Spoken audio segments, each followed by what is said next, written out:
Halo? Unakuwa hujajenga jambo lolote. Unakuwa ni sawa na maombi ya bure.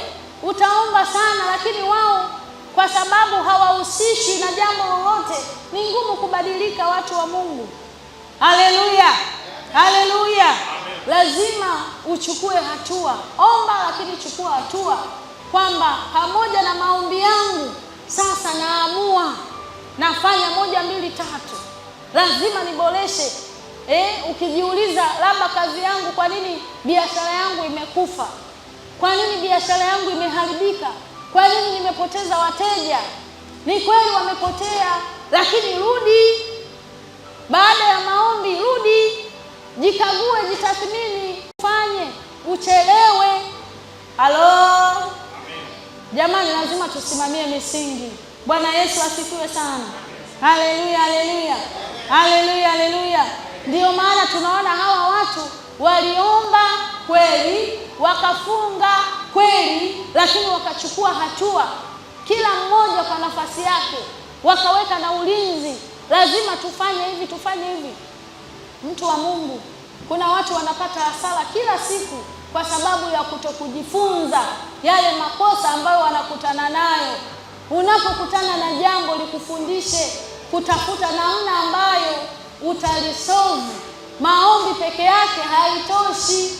Haleluya, haleluya. Chukua hatua. Kama ni yaliharibika kwa namna gani, tengeneza. Tafuta mbinu, jielimishe basi, kajifunze ujuzi mbalimbali ili uweze kutengeneza mambo yakae sawa. Siku hizi ushindani ni mwingi, si ndio? Halo? Wewe umebaki vile vile tu na elimu yako ile ile tu na mawazo yako yale yale tu. Yaani hautaki kujifunza jambo jipya au kujifunza kwa wenzako. Maisha haya jamani ni shule. Si mnasikia elimu haina mwisho, si ndio? Halo? Kila siku tunajifunza. Kila siku tunajifunza. Jifunze, ongeza, boresha. Haleluya, haleluya.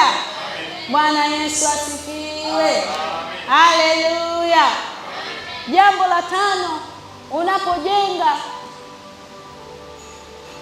la kuzingatia, usijenge bila ulinzi. Halo? Usijenge bila ulinzi. Bwana Yesu asifiwe.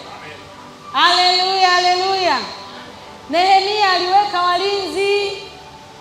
Nehemia aliweka walinzi. Na Biblia inasema wazi, Mungu asipoujenga mji, wanaojenga wanafanya kazi bure. Bwana Yesu asifiwe. Haleluya, haleluya. Tunaanza na Mungu, halafu tunachukua hatua. Haleluya. Sasa na wewe weka ulinzi, si ndio? Una biashara yako, umeshajifunza maanguko uliyokutana nayo, lakini bado huna ulinzi wowote, na pengine watu ni wale wale ndio umewaweka, lazima wataendelea kuiba, si ndio? Halo? Sasa lazima uweke ulinzi kwa hivi vitu ambavyo Mungu anatupatia, tunavipata kwa neema. Haleluya. Fanya ulinzi, weka ulinzi, si ndio?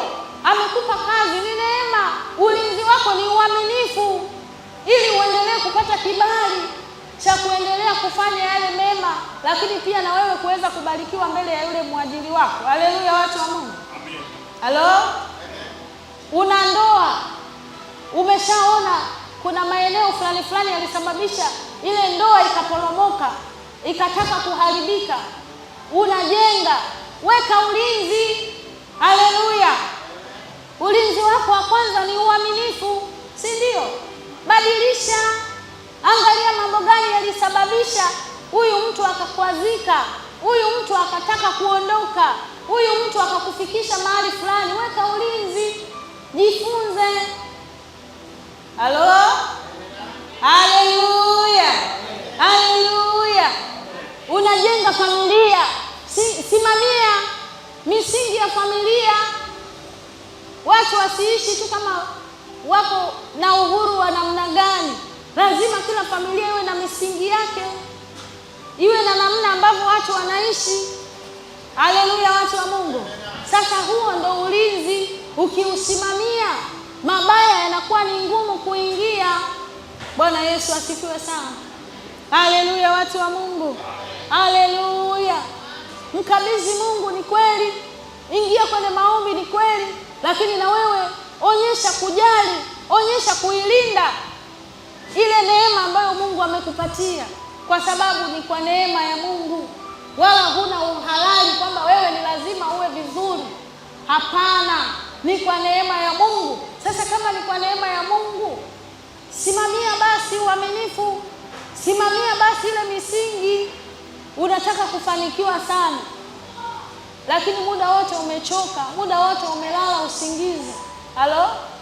Halafu unatamani kuliteka anga la biashara. Ni ngumu, watu wa Mungu.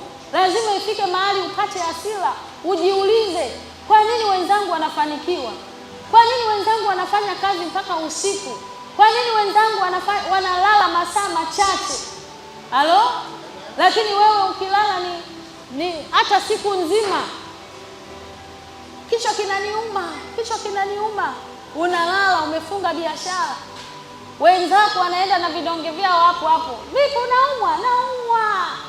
Naumwa, hospitali umeenda? Nitaenda tu. Kumbe shida yake anaona atapoteza wateja.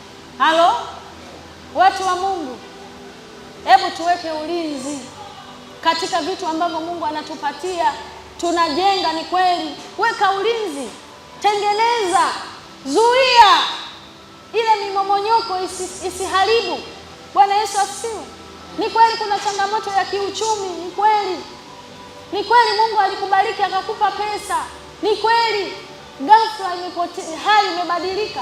Jiulize, kitu gani ambacho kimesababisha ile mianya, uizuie ili isiendelee. Bwana Yesu asifiwe. Tujifunze kwa hawa watu, waliamua wakazuia, wakaweka ukuta, wakaweka mpaka, marufuku mtu yoyote kuingia hapa, mpaka walivyomaliza kujenga, mpaka walivyomaliza lile kusudi ambalo walikuwa wamelikusudia mbele za Mungu. Maanake hata kutokusikia maneno mabaya ya watu pia ni ulinzi. Unajilinda ili usivunjike moyo, unajilinda ili mambo mabaya yasisogee kukuondoa kwenye ule mstari. Mungu atusaidie, watu wa Mungu. Haleluya, haleluya. Kila linalokuja unalipokea, kila linalokuja unalibeba, kila unalokutana nalo la kwako. Mtu wa Mungu, ni ngumu kujenga, ni ngumu. Mungu atusaidie. Tunatakiwa kujenga, lakini na kuweka ulinzi. Unajiuliza swali, ni kweli ndoa yangu imeharibika, huyu mtu ilikuwaje? Pengine ni marafiki wabaya, si ndio? Weka mpaka. Hawa watu wasisogee hapa, hawa watu wasinikaribie, wafike hapa, waishie hapa. Bwana Yesu asifiwe. Mungu atusaidie. Haleluya, haleluya. Jambo lingine, usikubali kukatishwa tamaa na ukubwa wa kazi. Usikubali kukatishwa tamaa na ukubwa wa kazi. Unaweza kujiuliza maswali mengi, nitawezaje? Itakuwaje? Angalia mazingira yalivyoharibika, unajiuliza, hivi itawezekanaje kweli? Hivi nitaanzia wapi? Wewe usiangalie wala kukatishwa tamaa na ukubwa wa kazi. Bwana Yesu asifiwe sana. Haleluya, haleluya. Wewe unachotakiwa ni kuchukua hatua na kumwamini Mungu anaweza kukusaidia. Ukiangalia yale mazingira hautaweza kujenga. Ukiangalia mazingira yalivyoharibika hautaweza kujenga.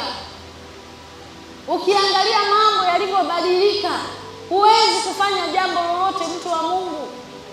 Sasa na wewe usikubali kuangalia ukubwa wa kazi. Yaani hujaanza hata umeshashindwa. Mbaya, si ndio? Yaani hujaanza kufanya jambo lolote, yaani umeshashindwa, umeshachoka. Hiyo safari yenyewe hujaanza, umeshachoka.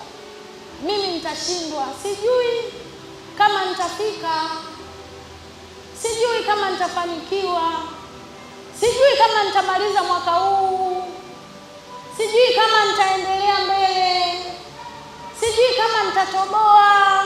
Halo, hayo ndio yanatufanya tushindwe. Acha kuangalia ukubwa wa kazi. Ule mji wa Yerusalemu, watu wa Mungu, haukujengwa ndani ya siku moja. Walichukua hatua kidogo kidogo, kidogo kidogo wakaanza msingi, kidogo kidogo wakaanza michakato na mipango.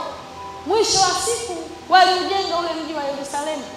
Na wewe chukua hatua ndani ya mwendo, Mungu atayajenga tu. Haleluya, haleluya. Hatua ndogo, matokeo makubwa. Jitie nguvu, songa mbele. Safari ni ya kwako, inakuhusu wewe. Usiangalie fulani angekuwepo angenisaidia, nani angekuwepo, mwenye nguvu yule angekuwepo angepambana. Chukua hatua, simama wewe mwenyewe. Bwana Yesu asifiwe sana. Haleluya. Jambo lingine, jenga pamoja na wengine. Bwana Yesu asifiwe. Kuna mambo peke yako huyawezi, unahitaji watu. Unahitaji watu wa kusimama mbele yako kukusaidia, kukushika mkono, kukuongoza, kukuombea. Shirikisha watu. Tamani kuwa na ushirika katika mambo makubwa, usiyabebe peke yako. Angalia, pamoja na kwamba Nehemia ndiye aliyekusudia kuujenga huu mji, alipofika kule alikusanya watu. Wewe simama hapa, wewe fanya jambo fulani, wewe simama hapa. Na tunaona Mungu aliweza kuwasaidia, ukuta ukajengwa. Bwana Yesu asifiwe sana. Haleluya, haleluya, haleluya, haleluya. Nimezungumza mengi ambayo ninaamini ikiwa unataka kujenga upya jambo lolote ambalo unaona kabisa hili liliharibika, nataka nijenge upya, lazima ufanye haya ambayo nimeyazungumza. Bwana Yesu asifiwe sana. Haleluya, watu wa Mungu. Nimesema jambo la kwanza, tambua kile kitu unachokifanya. Haleluya. Watu wanaweza wasikuelewe unafanya nini, lakini wewe tambua kile kitu ambacho unakifanya. Sio lazima kila mtu ajue kwamba unakusudia nini. Haleluya. Mradi wewe unajua unachokifanya, fanya. Bwana Yesu asifiwe. Jambo lingine nimesema, unapojenga jambo lolote tarajia upinzani. Sio kila mtu anapenda ufanikiwe, sio kila mtu anapenda uwe na ushuhuda. Kuna watu wanatamani kuona ubaki kama ulivyo. Sasa na wewe unapoanza kujenga jambo lolote, ukikutana na changamoto yoyote, usikatishwe tamaa, kwa sababu unajua kabisa kwamba hii safari sio nyepesi, ni safari ngumu, ni safari ndefu, ina upinzani mwingi. Ukijua haya, utajenga kwa urahisi. Ndio maana hata mahakamani kuna kuanga na mashahidi, si ndio? Wengine mashahidi wa uongo, ili mradi tu wakuvunje moyo ama wakusababishie ukutane na jambo ambalo wanajua kabisa sio kweli, lakini kwa sababu wanatamani waone umepata mabaya, ndio maana unaona hata kuna vitu vya hivyo vinatokea. Kwa hivyo na wewe usikatishwe tamaa, jitie nguvu, songa mbele, chukua hatua. Changamoto zipo, lakini ikiwa unajua safari unaoiendea, hautakatishwa tamaa. Jambo lingine nimesema, usiruhusu maneno ya watu ya kukatishe tamaa. Bwana Yesu asifiwe. Haleluya, haleluya. Maneno ya watu yapo, ukiyakumbatia utapotea na utamkosea Mungu.